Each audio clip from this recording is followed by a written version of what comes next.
Shalom, selamat malam saudara yang dikasihi Tuhan Yesus Kristus. Selamat berjumpa dalam renungan pada malam hari ini. Doa dan harapan saya saudara ada dalam keadaan yang baik, sehat, penuh sukacita dan berkat-berkat Tuhan. Sebelum kita mendengarkan renungan firman Tuhan, mari sama-sama kita siapkan hati dan berdoa. Kami datang di hadirat-Mu ya Bapa, mengucap syukur kepadamu oleh karena kasih setiamu, pimpinan dan penyertaan-Mu yang begitu luar biasa di sepanjang hari ini. Oleh karena Engkau ya Tuhan, kami dapat mengerjakan segala tugas dan tanggung jawab kami. Terima kasih untuk sukacita, damai sejahtera yang selalu berlimpah, yang Tuhan berikan dalam hati dan pikiran kami. Pada saat ini kami mau mendengarkan sabda firman-Mu. Urapi setiap kami ya Tuhan, dan berikan kami pengertian untuk dapat memahami akan kehendak-Mu. Dalam nama Tuhan Yesus kami berdoa. Haleluya, amin. Saudara yang dikasih Tuhan, ayat renungan kita pada saat ini terdapat dalam Injil Matius pasal 8 ayat 1-3. Tertulis demikian. Setelah Yesus turun dari bukit, orang banyak berbondong-bondong mengikuti dia. Maka datanglah seorang yang sakit kusta kepadanya, lalu sujud menyembah dia dan berkata, "Tuan, jika Tuan mau, Tuan dapat mentahirkan aku." Lalu Yesus mengulurkan tangannya, menjamah orang itu dan berkata, "Aku mau, jadilah engkau tahir." Seketika itu juga tahirlah orang itu daripada kustanya. Saudara yang dikasih Tuhan, dari awal pandemi hingga sekarang, orang yang sedang sakit COVID banyak yang mengalami perasaan tertolak dan dikucilkan, bahkan mengalami stigma yang kurang baik. Padahal penyakit itu bukanlah keinginan mereka. Tentu tidak ada seorang pun dari kita yang ingin mengalami sakit. Terhadap orang yang mengalami sakit COVID, kita perlu memberikan dukungan, perhatian dan doa agar mereka tidak putus asa, tetapi terus bersemangat, beriman dan berpengharapan dan mengalami kesembuhan. Virus yang sangat kecil ini begitu cepat menyebar ke berbagai negara. Varian demi varian yang muncul selama 2 tahun ini, dan yang terakhir adalah Omikron, menunjukkan bahwa virus ini semakin melemah, meskipun kelihatannya lebih cepat menular. Tapi gejala yang muncul lebih ringan. Kita percaya ada pemulihan dari Tuhan. Tuhan berbelas kasihan dan melimpahkan kemurahannya atas semua bangsa di dunia ini, dan Tuhan melalukan pandemi ini. Saudara yang dikasih Tuhan, dalam Matius 8 ayat 1-3 ini terdapat kisah tentang seorang yang berpenyakit kusta yang datang pada Tuhan Yesus. Orang kusta secara sosial mengalami pengucilan. Mereka harus tinggal di luar pintu gerbang kota, terpisah dari keluarga, tidak punya pekerjaan, tidak bisa dengan mudah membeli keperluan mereka, dijauhi dan dipandang jijik serta dianggap sebagai aib. Namun orang kusta dalam kisah ini dengan penuh keberanian datang pada Tuhan. Ia sujud menyembah dan memohon pertolongan Tuhan. Tuhan Yesus tidak menolak. Dia juga tidak mengusir orang kusta ini. Tapi ia menerimanya, berbicara dengannya. Dan dalam ayat yang ketiga tertulis, lalu Yesus mengulurkan tangannya, menjamah orang itu. Perhatikanlah saudara, bahwa apa yang selama ini tidak pernah dialami oleh orang kusta ini terjadi pada saat ia berjumpa dengan Tuhan Yesus.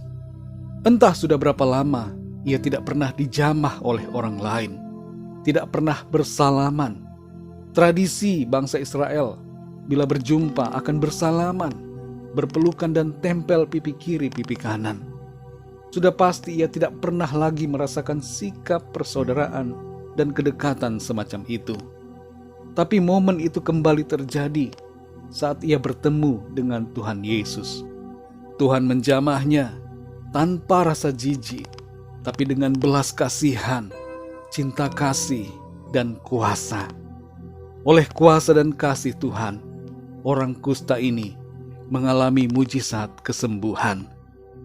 Saudara yang dikasih Tuhan, mungkin ada di antara saudara yang saat ini sedang mengalami sakit dan berada dalam keadaan seperti orang kusta ini. Tidak ada yang berani dekat-dekat dengan saudara. Ketahuilah saudara, ada Tuhan yang sangat dekat dengan saudara. Ia hadir walaupun mata jasmani kita tidak dapat melihatnya. Ia mau memulihkan, Ia menjamah dan menyembuhkan kita. Apa yang tidak mampu dilakukan oleh manusia biasa, sanggup dikerjakan oleh Tuhan. Karena itu saudara, jangan kita merasa sendirian, kesepian, tertolak dan kecewa. Jangan putus asa, jangan berduka, jangan khawatir dan jangan takut. Tapi bersukacitalah saudara, karena Tuhan beserta dan Ia mau menyembuhkan.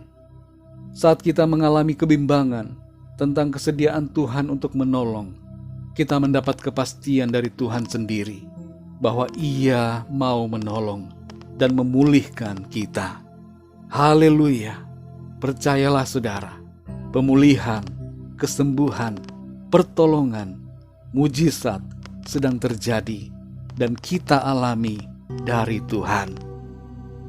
Mari kita berdoa saudara. Bapa kami yang di sorga, Bapa dalam nama Tuhan Yesus Kristus, kami bersyukur karena firman-Mu yang memberikan sukacita, kekuatan, memberikan kami pengertian bahwa Tuhan Engkau adalah Bapa kami yang baik. Tuhan Engkau begitu mengasihi kami. Engkau tidak pernah menolak orang yang datang kepadamu. Dan ketika kami datang, Engkau menerima, Engkau menjamah, memulihkan, menyembuhkan, menolong kami. Terima kasih Tuhan, karena kasih-Mu begitu luar biasa besar. Kasih-Mu Engkau curahkan dalam kehidupan kami. Engkau tidak membiarkan kami dalam kemalangan, dalam penderitaan, tapi Tuhan menolong dan mengangkat kami, memberikan kuasa pemulihan-Mu atas hidup kami. Kami bersyukur ya Tuhan, untuk kasih dan kuasa-Mu. Kami percaya Tuhan menjamah dan memulihkan kami saat ini. Kami alami mujizat, pertolongan Tuhan yang mengubahkan hidup kami. Terpujilah nama-Mu ya Tuhan. Kami bersyukur untuk firman-Mu. Berkati dan lindungi kami ya Bapa di sepanjang malam ini. Berikan kami tidur yang nyenyak dan bangunkan kembali besok pagi dengan kekuatan baru untuk kami pakai memuliakan Tuhan dalam segala aktivitas kami. Berkati bangsa dan negara kami Indonesia dan juga bangsa-bangsa di dunia ini. Biarlah Tuhan memulihkan dan melawat dengan kasih karunia-Mu. Kami percaya yang sakit Tuhan sudah sembuhkan, yang lemah Tuhan kuatkan, yang susah Tuhan hiburkan, yang berputus asa Tuhan berikan semangat baru, iman dan pengharapan di dalam Tuhan. Dan yang sedang dalam pergumulan, kuasa mujizat Tuhan, Tuhan nyatakan. Terima kasih ya Bapa, berkat damai sejahtera dan kasih karunia Tuhan senantiasa berlimpah dalam hidup kami. Dalam nama Tuhan Yesus Kristus, kami sudah berdoa dan mengucap syukur. Haleluya, amin. Puji Tuhan, saudara yang dikasihi Tuhan, saya percaya firman Tuhan menjadi berkat dan kekuatan buat saudara semua, dan Roh Kudus akan menolong saudara untuk lebih lagi memahami kebenaran firman Tuhan. Tuhan Yesus memberkati saudara semua. Selamat malam, selamat beristirahat, dan sampai jumpa dalam renungan yang berikutnya. Haleluya.